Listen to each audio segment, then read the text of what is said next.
Ce Racing 92 Montpellier, c'est un vrai choc entre deux candidats déclarés au titre, mais c'est aussi un affrontement entre deux formations réputées pour leur jeu assez rude, ce qui laisse penser à un gros affrontement sur le plan physique.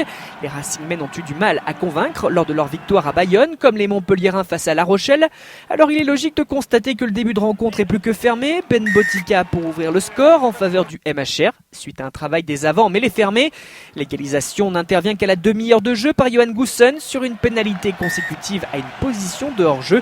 Ce n'est pas vraiment un match débridé, un duel de buteurs plutôt, chaque détail compte. La mêlée francilienne cède encore et le buteur Héroltais en profite pour redonner l'avantage à Montpellier sur le terrain du Racing. Il faut des exploits individuels comme ceux du meilleur joueur du top 14 de la saison passée. Johan Goussen tape par-dessus pour lui-même et peut mettre le feu. Il décale ensuite Rouanimov qui tape également à suivre. Mais il y a le retour de Jesse Mogg qui se fait cependant pousser en touche. Un éclair et tout peut basculer. Ils sont cependant très rares. On sent quand même les possibilités, on devine les intentions. Une mêlée avant la pause. Pourtant pas le point fort des Franciliens jusqu'à présent. James Hart est servi par Chris Mazoé et démarre sur le fermé, le repique intérieur et se relève avant de finalement libérer son ballon. Mazoé, Nakarawa et Goussen qui oublie le ballon au moment de venir conclure. Une très grosse occasion, mais pas de réussite dans le dernier geste. 6-3, c'est le score à la pause et il est en faveur des Héroltais.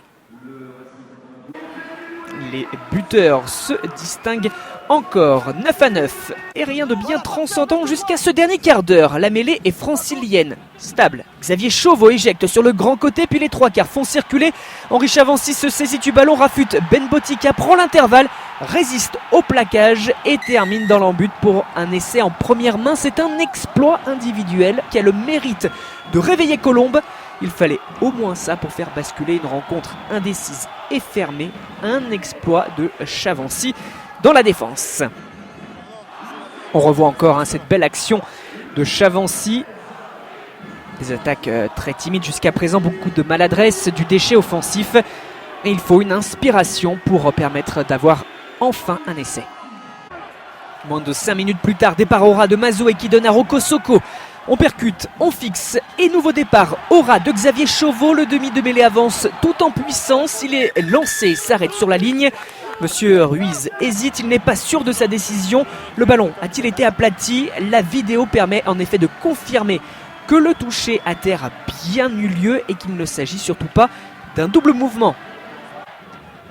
On le voit sur ce nouveau ralenti. C'est un nouvel exploit individuel pour marquer un deuxième essai car cette différence n'était pas forcément le choix le plus évident. Montpellier choisit les ultimes secondes après la sirène pour tenter de ramener au moins un bonus défensif de son déplacement en terre francilienne. On met en place un pilonnage devant la ligne qui dure depuis plus de 5 minutes. Les pick and go s'enchaînent sans pour autant trouver l'ouverture. Nouvel arbitrage vidéo car dans ce regroupement, Timothy Nagusa a tendu son bras pour déposer le ballon sur la ligne. Si le ballon a bien été aplati, l'ailier Fidji avait perdu le contrôle peu avant et concède donc un en avant. Pas d'essai et victoire du Racing 21-9 contre Montpellier au terme d'un duel très âpre.